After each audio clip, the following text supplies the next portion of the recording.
Okay, if you follow my channel for a while, I'm not a huge fan of John Cena, the wrestler. The person sounds amazing. He's got Untold Divas where you can tell he's a perfectionist.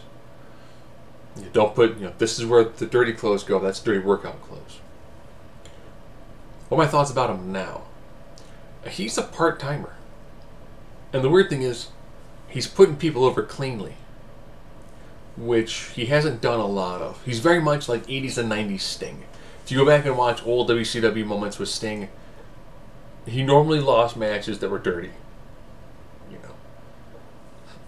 So now we've got Johnson. When it comes to people he's lost cleanly to, in recent memory, he lost clean to Kevin Owens. Then he beat him next time, so he lost to him cleanly once, but then he won the feud. Bray Wyatt, technically he didn't lose cleanly to him. Rusev, again he didn't lose cleanly to him. AJ Styles, their first match, the club got involved, so he didn't lose clean. SummerSlam, he put him over clean. Clean, white, like freshly done sheets laid out for him. And it was a nice cathartic moment that AJ wanted to have a nice feud with Dean Ambrose. So out of their two matches, AJ beat him twice, once clean, once dirty. So if they fought a third time and John Cena were to win, he would still technically have lost the feud, but he would have lost the feud cleanly. And then we'll take it on Dean Ambrose episode of SmackDown. He put Dean over clean. She also doing the triple threat match that they had later on. So it's unique seeing John Cena come back sporadically. I think that's a really good use for him. I'm still surprised that when Baron Corbin went down, they didn't put him on the SmackDown team. Even though, to be honest, we are coming up to the 20-year anniversary of The Rock, so it'd be cool to see The Rock show up on a Survivor Series team for SmackDown, which was The Rock's show. So, I'm glad he's finally putting people over now, and he's doing it at least partially cleanly. He did tear Dean Ambrose down verbally in one of those moments where it's like, I think Dean's good, but he's lackadaisical, he's lazy. Well, Dean's different work ethic from John Cena. So where he's at now, I like how he shows up sporadically, wrestles a little bit. He seems to be more apt now at putting people over. I will say that when he did the United States Open Challenge, nice that he put a lot of guys in some really good matches. Nobody went over though. I mean, who did he lose the title to? Remember, it was Del Rio.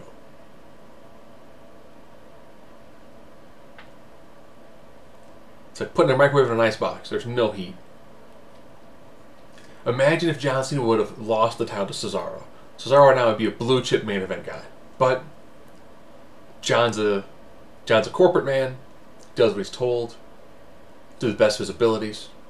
So where he's at now, he's in a good spot. Am I looking forward to him kind of having the whole, I'm going to wrestle like maybe 15, 20 times a year? Or we're going to a new marketplace, I'll go there and I'll do the meet and greet, I'll shake the hands, I'll do the Make-A-Wish stuff. I'll do a match if we're traveling overseas and you need someone to help, increase the buy rate. I'm glad for where he's at. Ironically, he's still one U.S. title away from tying Ric Flair and one world championship away from tying Ric Flair. Will he go down as one of the greatest sports entertainers of all time? Yeah. It's hard to argue that point. I'm glad he's finally putting people over. It is sad that he's finally doing it now, at the twilight of his career, when he probably could have put over a couple of people, cleanly. Like when he lost to CM Punk, it was never clean. He lost clean to Daniel Bryan, and it really helped him. I'm not looking forward to the match where it's John Cena, Roman Reigns. I think that's the person who's going to put over next, and no. If John was going to put somebody over clean, and like that would be the swan song for him, I think that he needs to put over Cesaro and potentially Sami Zayn. Now, if Shinsuke makes a call-up, I think, or Samoa Joe, any of those guys, or even Bobby Roode, there's a whole host of guys that he could really make and legitimize. Notice I did not put Roman Reigns on that list. If Roman Reigns beats John Cena, it does him no good. It's the two hand-picked corporate guys going against each other. Now, if it's Roman Reigns as champion versus John Cena, and this is John Cena's tie Ric Flair moment, the internet's going to implode on itself. So I'm glad where John Cena is at now. I think he should have been putting guys over a little bit more. I get that he's put over almost nobody, it's a huge deal. But he still could have put over 1 or 2 additional guys throughout his run.